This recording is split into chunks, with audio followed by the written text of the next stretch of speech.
नमस्कार दोस्तों, स्वागत है आपका आज के मुख्य समाचार में। सबसे पहली बड़ी खबर में आपको बताएंगे किसान मोर्चा का आज भारत बंद, नेताओं की लोगों से घर पर रहने की अपील।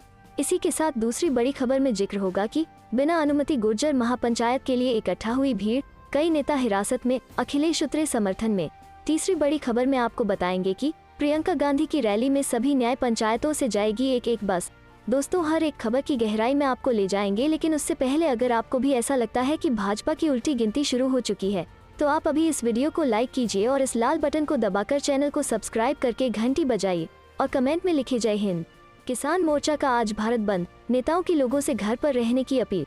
जी हाँ दोस्तों, केंद्र सरकार द्वारा पारित 3 कृषि कानूनों के विरोध में दिल्ली की सीमाओं पर किसानों का आंदोलन लगातार जारी है। संयुक्त किसान मोर्चा के आह्वान पर आज सोमवार को किसानों का भारत बंद का आह्वान किया गया है। साथ ही किसान नेताओं ने आम लोगों की अपील की है कि वे कल अनावश्यक घर से बाहर न निकलें। संयुक्त किसान मोर्चा की ओर से बुलाए गए भारत बंद के दौरान सड़क मार्ग, रेलवे यातायात और सभी सरकारी और गैर सरकारी दफ्तर बंद रहेंगे। किसान मोर्चा ने सोमवार सुबह 6 बजे से शाम 4 बजे तक भारत बंद का ऐलान किया है। सोनीपत स्थित PWD रेस्ट हाउस में किसान नेताओं ने आज प्रेस कॉन्फ्रेंस करते हुए कहा कि किसान आंदोलन को तेज करने के लिए संयुक्त किसान मोर्चा अलग अलग रणनीति बना रहा है। कृषि कानूनों के विरोध में सोमवार को पूरा देश बंद रहेगा। साथ ही किसान नेताओं ने आम जनता से अपील की है कि वे बेवजह घरों से बाहर ना निकले, अन्यथा परेशानी का सामना करना पड़ सकता है। किसान नेताओं की ओर से कहा गया कि देश की जनता सोमवार को किसानों का समर्थन करें ताकि ये कृषि कानून जल्द से जल्द वापस हो। छोटे दुकानदारों से लेकर सभी व्यापारी वर्ग भारत बंद के समर्थन में अपने अपने उद्योग और दुकानें बंद रखेंगे। चलते हैं अगली खबर की तरफ। बिना अनुमति गुर्जर महापंचायत के लिए इकट्ठा हुई भीड़, कई नेता हिरासत में, अखिलेश उतरे समर्थन में। जी हाँ दोस्तों, गुर्जर स्वाभिमान महापंचायत को रोकने के लिए अलर्ट पुलिस प्रशासन ने शहर को छावनी में तब्दील कर दिया। अधिकारियों का कहना है कि महापंचायत आयोजन करने की अनुमति नहीं है, इसलिए ये आयोजन नहीं करने दिया जाएगा।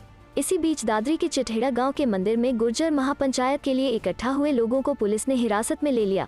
इसके साथ ही पूर्व मुख्यमंत्री और सपा अध्यक्ष अखिलेश यादव भी अब गुर्जर समाज के साथ खड़े हो गए हैं।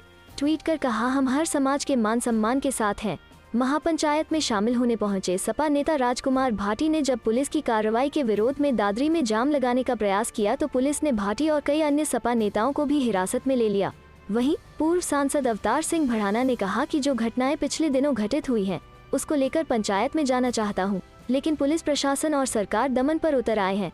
हमें रोकना चाहते। यह लोकतंत्र में बहुत बुरी बात है कि सरकार जनता और जनप्रतिनिधियों की आवाज दबाना चाहती है। इसके साथ ही पूर्व मुख्यमंत्री और सपा अध्यक्ष अखिलेश यादव भी अब गुर्जर समाज के साथ खड़े हो गए हैं। अखिलेश ने ट्वीट कर कहा कि ये इतिहास में पढ़ाया जाता रहा है कि सम्राट मिहिर भोज गुर्जर प्रतिहार थे, लेकिन भाजपाइयों ने उनकी जाति ही बदल दी है। छलवश भाजपा स्थापित ऐतिहासिक तथ्यों से जानबूझकर छेड़छाड़ व सामाजिक विघटन करके किसी एक पक्ष को अपनी तरफ करती रही है। हम हर समाज के मान सम्मान के साथ हैं। चलते हैं अगली खबर की तरफ। प्रियंका गांधी की रैली में सभी न्याय पंचायतों से जाएगी एक एक बस। जी हाँ दोस्तों, जिले में 8 अक्टूबर को आ रही कांग्रेस की प्रतिज्ञा बस यात्रा व 12 अक्टूबर को प्रियंका गांधी की गोरखपुर में प्रस्तावित रैली की सफलता को लेकर कांग्रेसियों ने शनिवार को बैठक की। प्रियंका की रैली में सभी न्याय पंचायतों से एक एक बस ले जाने की रणनीति बनाई गई। जिलाध्यक्ष काजी सुहेल अहमद ने कहा, प्रतिज्ञा बस यात्रा के जनपद आगमन पर ऐतिहासिक स्वागत किया जाएगा। 12 अक्टूबर को गोरखपुर में प्रस्तावित प्रियंका गांधी की रैली में जनपद की सभी न्याय पंचायतों से एक बस ले जाने का लक्ष्य रखा गया है, जिसे पूरा करने के लिए कार्यकर्ता आज से ही तैयारी शुरू कर दे। पूर्व सांसद मोहम्मद मोकीम ने कहा कि 12 अक्टूबर को गोरखपुर में होने वाली रैली ऐतिहासिक होगी और सिद्धार्थनगर से कम 20,000 लोग रैली में पहुंचेंगे। गोरखपुर की रैली के बाद उत्तर प्रदेश में भाजपा सरकार का पतन तय है। कांग्रेसी नेता डॉक्टर चंद्रेश उपाध्याय एवं पूर्व जिलाध्यक्ष ठाकुर प्रसाद तिवारी ने कहा कि कांग्रेस कार्यकर्ता आज से ही गांव-गांव जाकर आम जनमानस के बीच भाजपा सरकार की जनविरोधी नीतियों को उजागर करें और जनता को गोरखपुर रैली में चलने के लिए प्रेरित करें। चलते हैं अगली खबर की तरफ। कांग्रेस की चुनावी तैयारियों को धार देने प्रियंका वारा आज फिर आएंगी लखनऊ। जी हाँ दोस्तों, कांग्रेस की राष्ट्रीय महासचिव व उत्तर प्रदेश प्रभारी प्रियंका वारा 5 दिन के प्रवास पर सोमवार को लखनऊ आ रही है। वो कांग्रेस की प्रतिज्ञा यात्रा और प्रदेश के विभिन्न शहरों में अपनी जनसभाओं को लेकर प्रदेश कांग्रेस कमेटी के साथ विस्तृत चर्चा करेंगी। संगठन के भीतर उपजे असंतोष को थामने की कोशिश के साथ ही वो पार्टी की चुनावी तैयारियों को आगे बढ़ाएंगी। 1 महीने में तकरीबन 2 हफ्ते के अंतराल पर प्रियंका वारा का दोबारा लखनऊ आना अकारण नहीं है। इसी माह लखनऊ और रायबरेली प्रवास के बाद वो बीती 13 सितंबर को दिल्ली वापस गई थी। पिछली बार जब वो लखनऊ से गई थी तो कांग्रेस 20-21 सितंबर से प्रतिज्ञा यात्रा निकालने की तैयारी में जुटी थी। 29 सितंबर को मेरठ और अक्टूबर के पहले हफ्ते में वाराणसी और आगरा में प्रियंका की जनसभाएं कराने की योजना थी।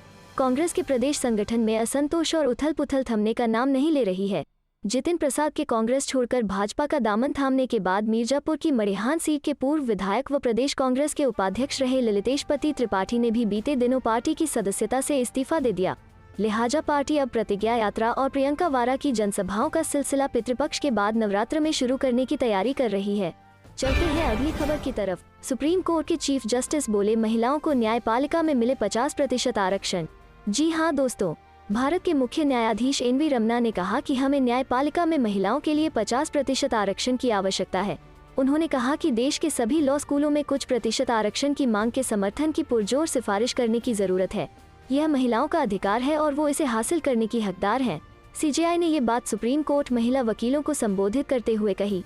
वे सुप्रीम कोर्ट में नियुक्त हुए 9 नए जजों के सम्मान में आयोजित समारोह में बोल रहे थे। सीजेआई ने कहा कि दशहरा के बाद सुप्रीम कोर्ट के अदालत कक्षों में प्रत्यक्ष तौर पर सुनवाई की संभावना पर विचार किया जा रहा है। सीजेआई रमन्ना ने कहा कि अदालत चिकित्सकीय सलाह का पालन कर रही है, क्योंकि कोर्ट रूम में जज तो डॉयस पर पार्टीशन के पीछे बैठते हैं, लेकिन वकील एक साथ सामने ही आसपास रहेंगे। इसलिए हमें जजों से ज्यादा वकीलों के स्वास्थ्य और सुरक्षा की चिंता है। सीजेआई ने कहा है कि एससी वकीलों के कोर्ट रूम में प्रवेश के लिए सॉप को संशोधित करने पर काम कर रहा है। चलते हैं अगली खबर की तरफ। नेताओं ने बदला दल, नूंह में बीजेपी को झटका, 2 दर्जन परिवारों ने जाकर छोड़ा आफ्ताब को दिया समर्थन। जी हां दोस्तों, रविवार को मेवात जिले की नूंह विधानसभा सीट पर बीजेपी उम्मीदवार रहे पूर्व विधायक जाकिर हुसैन को जोरदार झटका लगा, जब उनके 2 दर्जन से अधिक कार्यकर्ताओं ने कांग्रेस के विधायक व सीएलपी उप नेता आफ्ताब अहमद को अपना समर्थन दे दिया। मेवात विकास बोर्ड के सदस्य रहे हाजी एजाज ने अपने 2 दर्जन से अधिक परिवारों व समर्थकों के साथ बीजेपी को अलविदा कह दिया। ब्लॉक समिति के सदस्य असद रजा भी बीजेपी छोड़ने वालों में शामिल हैं। नूंह विधायक आफ्ताब अहमद के समर्थन में इन्होंने सलम्बा गांव में जोरदार कार्यक्रम आयोजित किया, जिसमें इलाके के विभिन्न गांव के काफी सरपंच, पार्षद, वकील, बुद्धिजीवी व समाजसेवी लोग मौजूद रहे। समारोह में बोल रहे चौधरी आफ्ताब अहमद ने कहा कि आज सभी अमन पसंद व जिम्मेदार लोगों को ये बात समझ आ गई है कि बीजेपी व उनके नेता सिर्फ अपने फायदे व निजी स्वार्थ के लिए सत्ता भोग रहे हैं, जबकि आम इंसान और इलाके की बेहतरी उनके लिए कोई मुद्दा नहीं है। दर्जनों परिवारों का बीजेपी व उनके नेता को छोड़ना इस बात का भी सबूत है कि बीजेपी व उनके नेताओं का झूठ का ढोल फट गया है। चलते हैं अगली खबर की तरफ। जातिगत जनगणना को लेकर के बीच बड़ी कड़वाहट, नीतीश कुमार पर टिकी सबकी निगाहें।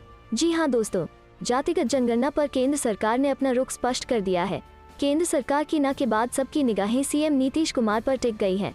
सवाल ये उठ रहे हैं कि क्या नीतीश कुमार अब राज्य स्तर पर जातिगत जनगणना कराएंगे।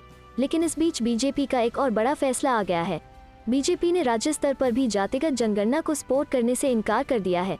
इधर जेडीयू ने चेतावनी दे डाली है कि जो सरकार जातिगत जनगणना से इनकार करेगी वो जाएगी। जातिगत जनगणना को लेकर बिहार में सियासी पारा चढ़ने लगा है। जेडीयू बीजेपी के बीच अब तक रिश्ते में तल्लीखी नहीं दिख रही थी, लेकिन केंद्र सरकार की न के बाद जेडीयू के रुख आक्रामक होने लगे हैं। दरअसल बीजेपी ने जातिगत जनगणना राज्य स्तर पर भी कराने से साफ इनकार कर दिया है। बीजेपी राज्य स्तर पर भी जातिगत जनगणना नहीं चाहती है। पार्टी के प्रवक्ता मृत्युंजय झा ने कहा है कि राज्य स्तर पर जातिगत जनगणना कराना सीएम नीतीश कुमार का अधिकार है, लेकिन राज्य स्तर पर भी जातिगत जनगणना सफल नहीं रहा है। हमारे प्रदेश अध्यक्ष ने भी कहा है कि राष्ट्रीय स्तर पर 4 लाख से ज्यादा जातियां समाने आ जा रही हैं। बिहार में तो ओबीसी से जुड़ी 106 जाति उपजाति हैं, जिसे जनगणना कॉलम में शामिल कराने में कठिनाई होगी। इसके साथ ही जातिगत जनगणना विभेद का बड़ा कारण बन जाएगी, इसलिए ये उचित नहीं है। चलते हैं अगली खबर की तरफ। भारत बंद, जंतर मंतर पर होगी रैली, आपात सेवाओं को मंजूरी, जबरन नहीं करवाएंगे बंद। जी हां दोस्तों, किसानों के विरोध प्रदर्शन के आज 10 महीने पूरे हो गए हैं और सोमवार को भारत बंद रहेगा। किसान आंदोलन में अब तक 605 से अधिक किसान शहीद हो चुके हैं। किसान नेताओं का कहना है कि मोदी सरकार अत्यधिक अलोकतांत्रिक और क्रूर व्यवहार का प्रदर्शन कर रही है, जिसके उसे परिणाम भुगतने होंगे। वहीं किसानों का आंदोलन तब तक जारी रहेगा जब तक सभी मांगे पूरी नहीं हो जाती। इसके साथ ही सिंघू बॉर्डर पर आज भी कबड्डी के आयोजन के बीच मोर्चेबंदियों ने भारत बंद की तैयारियां की। केंद्रीय मंत्रियों व हरियाणा के प्रदेश अध्यक्ष के बयानों की निंदा करते हुए किसान नेताओं ने इन्हें वापस लेने की मांग रखी। उन्होंने बताया कि बंद को कांग्रेस, समाजवादी पार्टी, बहुजन समाज पार्टी, आम आदमी पार्टी, तेलुगु देशम पार्टी सहित कई राजनीतिक दल समर्थन दे रहे हैं। पिछले वर्ष 27 सितंबर को राष्ट्रपति रामनाथ कोविंद ने तीनों कृषि कानूनों को सहमति दी थी, इसीलिए सोमवार को सुबह 6 बजे से शाम 4 बजे तक पूरे देश में व्यापक बंद रहेगा। जबकि केंद्रीय श्रम संगठनों ने नई दिल्ली के जंतर मंतर पर सुबह 11 बजे एक विरोध रैली का आयोजन किया है। किसान संगठनों ने श्रम संगठनों सहित अपने समर्थकों के साथ यह सुनिश्चित करने के लिए विस्तृत योजनाएं बनाई हैं कि आपातकालीन सेवाओं को छोड़कर देश भर में कल कार्य स्थगित रहे। संयुक्त मोर्चा ने विस्तृत दिशा निर्देश जारी कर पूर्ण शांति का आह्वान किया और कहा कि कोई भी कार्यकर्ता जबरन बंद नहीं करवाएगा। इसके साथ ही सभी भारतीयों से भी कल बंद में शामिल होने की अपील की है। मंगलवार 28 सितंबर को शहीद भगत सिंह की जयंती किसान आंदोलन द्वारा उत्साह से मनाने के लिए बॉर्डर पर युवाओं और छात्रों को आमंत्रित किया गया है। जानिए राकेश टिकैत कृषि कानून के बाद अब किन 2 और मोर्चों पर भी सरकार से लड़ाई की कर रहे तैयारी। जी हां दोस्तों, भारतीय किसान यूनियन के राष्ट्रीय प्रवक्ता राकेश टिकैत ने कृषि कानून के साथ ही अब 2 और मोर्चों पर सरकार के खिलाफ मोर्चाबंदी शुरू करने की घोषणा कर दी है। अपने इंटरनेट मीडिया अकाउंट ट्विटर पर उन्होंने कहा कि सरकार ने अभी तक काले कृषि कानून को वापस नहीं लिया है। अब यूनियन कृषि कानून के साथ ही गन्ने और बिजली के मुद्दे पर भी मोर्चेबंदी करेगी। इसी के साथ उन्होंने ये भी ऐलान किया कि उत्तर प्रदेश में गन्ने का रेट 450 रुपये से कम मंजूर नहीं किया जाएगा। सरकार ने 370 रुपये का वादा 4.5 साल पहले अपने घोषणा पत्र में किया था। अब उसके हिसाब से इसमें महंगाई को और जोड़ ले सरकार, इसके बाद रेट तय करे। किसान नेता राकेश टिकैत पंजाब, यूपी और हरियाणा के किसानों के साथ बीते 10 माह से दिल्ली की सीमाओं पर चल रहे किसान आंदोलन में प्रमुखता से शामिल हैं। वो यूपी गेट पर बैठे किसानों का प्रतिनिधित्व कर रहे हैं। साल 2020 नवंबर में यहां पर किसानों ने टेंट लगा दिए थे, वो अब तक नहीं उखड़ सके हैं। सरकार किसानों के संगठनों को बुलाकर कई दौर की बातचीत कर चुकी है, मगर किसान संगठन अपनी मांग पर अड़े हुए हैं। उनका कहना है कि सरकार तीनों कृषि कानूनों को खत्म कर दे, तब वो अपना धरना खत्म कर देंगे। इससे पहले वो अपने घरों को लौटकर जाने वाले नहीं है, भले ही उनको अभी और कितने माह लग जाएं। राकेश टिकैत किसानों को अपने साथ जोड़े रहने के लिए प्रदेश के अलग अलग हिस्सों में भ्रमण भी कर रहे हैं और पंचायतों का आयोजन भी कर रहे हैं, जिससे किसान उनके साथ जुड़े रहे। बीते 10 माह से इस आंदोलन का अब तक कोई नतीजा नहीं निकल सका है। ऐसे में किसान भी परेशान है। जिन स्थानों पर बैठकर किसान धरना प्रदर्शन कर रहे हैं, उसके आसपास के लोगों को अब परेशानियां बढ़ने लगी है।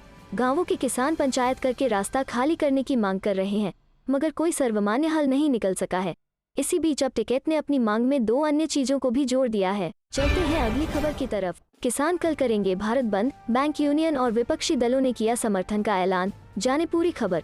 जी हां दोस्तों, अपने आंदोलन को और मजबूत करने के लिए किसान कल 27 सितंबर को भारत बंद करने का ऐलान किया है। इस भारत बंद का विपक्षी दल और बैंक यूनियन समर्थन कर रहे हैं।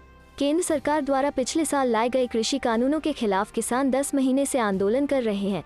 अपने आंदोलन को और मजबूत करने के लिए किसानों ने कल 27 सितंबर को भारत बंद करने का ऐलान किया है। यह बंद संयुक्त किसान मोर्चा के नेतृत्व में होगा। कल किसान द्वारा भारत बंद की शुरुआत सुबह 6 बजे से होगी, जो शाम 4 बजे तक चलेगा। संयुक्त किसान मोर्चा द्वारा बुलाए इस भारत बंद का विपक्षी दल भी समर्थन कर रहे हैं। इस बंद को कांग्रेस, माकपा, राकांपा, तृणमूल, राजद जैसे विपक्षी दलों को समर्थन मिला है। बिहार विधानसभा में विपक्ष के नेता व पूर्व उप मुख्यमंत्री तेजस्वी यादव ने भी इस देशव्यापी हड़ताल में हिस्सा लेने का निर्णय लिया है। All India bank officers confederation (ALBOC) ने सोमवार को बंद को अपना समर्थन दिया है। इसने सरकार से किसानों से उनकी मांगों पर बातचीत करने और गतिरोध के केंद्र में 3 कानूनों को रद्द करने का अनुरोध किया है। परिसंघ ने कहा कि उसके सहयोगी और राज्य इकाइयां सोमवार को पूरे देश में किसानों के साथ एकजुटता से शामिल होंगी। संघ ने इस महीने की शुरुआत में जारी NSS भूमि और परिवारों के पशुधन और कृषि परिवारों की स्थिति आकलन 2018-19 की रिपोर्ट का हवाला देते हुए 2022 तक किसानों की आय दोगुनी करने की केंद्र की योजना पर सवाल उठाया था। यूनियन ने कहा कि प्रति कृषि परिवार का औसत बकाया ऋण 2018 में बढ़कर 74,121 रुपये हो गया है, जो 2013 में 47,000 रुपये था। कृषि परिवारों की बढ़ती कर्ज गहरी कृषि संकट को दर्शाती है। चलते हैं अगली खबर की तरफ। किसी ने ताली भी नहीं बजाई, पीएम मोदी के उंगा संबोधन पर चिदंबरम का तंज, सिब्बल का भी कमेंट। जी हां दोस्तों, प्रधानमंत्री नरेंद्र मोदी ने शनिवार को अपने अमेरिकी दौरे के आखिरी दिन संयुक्त राष्ट्र महासभा को संबोधित किया। पीएम मोदी के इस संबोधन को बीजेपी अध्यक्ष जेपी नड्डा ने जहां देश को गौरवान्वित करने वाला बताया, वहीं कांग्रेस नेता पी चिदंबरम ने तंज कसा है। साथ ही कांग्रेस नेता कपिल सिब्बल ने पीएम मोदी के बयान के बहाने यूपी और असम के सीएम को घेरा है। कांग्रेस नेता और राज्यसभा सांसद पी चिदंबरम ने ट्वीट किया कि पीएम मोदी के संबोधन के दौरान कुछ ही सीटें भरी हुई थी। उन्होंने ये भी कहा कि पीएम मोदी के संबोधन के बाद किसी ने ताली भी नहीं बजाई। चिदंबरम ने ट्वीट कर लिखा, जब पीएम मोदी ने संयुक्त राष्ट्र महासभा को संबोधित किया तो मुझे बहुत निराशा हुई कि कुछ ही सीटें भरी हुई थी, और इससे भी ज्यादा निराशा तब हुई जब किसी ने ताली भी नहीं बजाई। उन्होंने लिखा कि संयुक्त राष्ट्र में भारत का स्थायी मिशन गड़बड़ा गया है। कांग्रेस नेता कपिल सिब्बल ने ट्वीट में लिखा कि उंगा में बोलते हुए पीएम मोदी ने भारत को मदर ऑफ ऑल डेमोक्रेसी बताया है। मुझे उम्मीद है कि योगी जी और हेमंत बिस्वा शर्मा सुन रहे होंगे। वहीं संयुक्त राष्ट्र महासभा में पीएम मोदी ने पाकिस्तान और वहां के प्रधानमंत्री इमरान खान का बिना नाम लिए खूब खरी खोटी सुनाई। पीएम मोदी ने कहा कि जो भी आतंकवाद का इस्तेमाल कर रहे हैं उन्हें भी समझना होगा कि यह उनके लिए भी उतना ही बड़ा खतरा है। अफगानिस्तान के हालातों का जिक्र करते हुए पीएम मोदी ने कहा कि हमें इसके लिए भी सतर्क रहने की जरूरत है कि कोई भी देश वहां की नाजुक स्थितियों का अपने स्वार्थ के लिए एक टूल की तरह इस्तेमाल करने की कोशिश न करे। चलते हैं अगली खबर की तरफ। बीजेपी पर भड़के अखिलेश यादव, कहा बीजेपी ने सम्राट मिहिर भोज की जाति बदल दी। जी हां दोस्तों, समाजवादी पार्टी के अध्यक्ष और उत्तर प्रदेश के पूर्व मुख्यमंत्री अखिलेश यादव ने रविवार को सम्राट मिहिर भोज की जाति को लेकर उपजे विवाद में दखल देते हुए भारतीय जनता पार्टी पर निशाना साधा और कहा कि सम्राट मिहिर भोज गुर्जर प्रतिहार थे, लेकिन पार्टी के नेताओं ने उनकी जाति ही बदल दी। यह निंदनीय है। सपा प्रमुख ने रविवार को ट्वीट किया, इतिहास में पढ़ाया जाता रहा है कि सम्राट मिहिर भोज गुर्जर प्रतिहार थे, पर भाजपाइयों ने उनकी जाति ही बदल दी है। निंदनीय। यादव ने कहा, छलवश भाजपा स्थापित ऐतिहासिक तथ्यों से जानबूझकर छेड़छाड़ व सामाजिक विघटन कर किसी एक पक्ष को अपनी तरफ करती रही है। हम हर समाज के मान सम्मान के साथ हैं। गौरतलब है कि उत्तर प्रदेश के मुख्यमंत्री योगी आदित्यनाथ द्वारा 22 सितंबर को दादरी के मिहिर भोज पीजी कॉलेज में सम्राट मिहिर भोज की प्रतिमा के अनावरण के दौरान शिलापद से गुर्जर शब्द हटाने को लेकर शुक्रवार को गुर्जर समाज के लोग विरोध में उतर आए। दादरी के मिहिर भोज पीजी कॉलेज में सम्राट मिहिर भोज की प्रतिमा के अनावरण को लेकर गुर्जर और राजपूत समाज आमने सामने थे। हालांकि मुख्यमंत्री के दौरे से पहले दोनों समुदाय के प्रतिनिधियों ने एक मंच पर आकर विवाद खत्म कर दिया था। इसके बाद प्रतिमा अनावरण के लिए लगने वाले शिलापट पर गुर्जर शब्द को लेकर राजनीति शुरू हो गई। मुख्यमंत्री योगी के जाने के बाद लोगों की भीड़ शिलापट से गुर्जर शब्द हटा देखकर भड़क गई। आक्रोशित भीड़ ने जमकर हंगामा किया और दादरी विधायक तेजपाल नागर के खिलाफ नारेबाजी की। अब समुदाय के लोगों ने गुर्जर शब्द हटाने के विरोध में रविवार को महापंचायत का ऐलान किया है। अखिल भारतीय गुर्जर फ्रंट के अध्यक्ष नवीन भाटी ने बताया कि शिलापद से गुर्जर शब्द हटाकर समुदाय के लोगों के साथ धोखा किया गया है। चलते हैं अगली खबर की तरफ। यूपी चुनाव 2022, पितृपक्ष के कारण टली कांग्रेस की प्रतिज्ञा यात्रा, अब नवरात्र में होगी। कल लखनऊ आएंगी प्रियंका गांधी। जी हां दोस्तों, कांग्रेस ने पितृपक्ष की वजह से प्रतिज्ञा यात्रा कार्यक्रम को टाल दिया है। अब नवरात्र में 7 अक्टूबर से इसे शुरू करने की योजना है। पहले सितंबर के आखिरी सप्ताह में ही इस अभियान को शुरू करने की घोषणा की गई थी। हालांकि प्रियंका गांधी सोमवार को लखनऊ आएंगी। कांग्रेस के सूत्रों के मुताबिक वो यहां एक सप्ताह रुकेंगी। रणनीतिक व सलाहकार समिति के साथ आगे की रणनीति पर विचार करेंगी। पुराने नेताओं से भी मिलेंगी ताकि उनके गिले शिकवे दूर कर सके। कांग्रेस ने यूपी में योगी सरकार की कथित वादा खिलाफी और अपने चुनावी वादे बताने के लिए 12,000 किमी की कांग्रेस प्रतिज्ञा यात्रा हम वचन निभाएंगे निकालने की घोषणा की है। यह फैसला पार्टी महासचिव प्रियंका गांधी वारा की मौजूदगी में 10 सितंबर को पार्टी की सलाहकार और रणनीति कमेटी ने लिया था। कांग्रेस के प्रवक्ता ब्रजेंद्र सिंह ने बताया कि पितृपक्ष की वजह से इस यात्रा को आगे बढ़ाया गया है। कई वरिष्ठ नेताओं का मत था कि पितृपक्ष में यात्रा की शुरुआत उचित नहीं है, इसे नवरात्र में शुरू किया जाए। इसलिए पार्टी अब 7 अक्टूबर को ध्यान में रखते हुए अपनी तैयारी कर रही है। कांग्रेस प्रतिज्ञा यात्रा के तहत प्रत्येक मंडल में एक बड़ी जनसभा करने की भी तैयारी कर रही है। इसमें कांग्रेस महासचिव प्रियंका गांधी मौजूद रहेंगी। कांग्रेस के प्रदेश अध्यक्ष अजय कुमार लल्लू करीब 16 मंडलों की जनसभाओं के लिए तैयारी बैठक भी कर चुके हैं। वहीं सूत्रों के मुताबिक प्रतिज्ञा यात्रा के तहत ही कांग्रेस ने 19 नवंबर को लखनऊ में प्रदेश स्तरीय रैली करने की योजना बनाई है। उस दिन पूर्व प्रधानमंत्री इंदिरा गांधी की जयंती भी है। चलते हैं अगली खबर की तरफ। कांग्रेस नेता दिग्विजय सिंह ने आरएसएस और बीजेपी को दी चुनौती। कहा 2024 के चुनाव में लाल और तिरंगा को साथ चलने दोगे तो देखना मजा आएगा। जी हां दोस्तों, पूर्व मुख्यमंत्री और राज्यसभा सांसद दिग्विजय सिंह ने एक बार फिर से बीजेपी और आरएसएस पर जमकर हल्ला बोला। दिग्विजय ने सिलसिलेवार अलग अलग मुद्दों पर बीजेपी और आरएसएस को चुनौती दी और लोगों से बिना डरे विचारधारा के खिलाफ लड़ाई लड़ने की अपील की।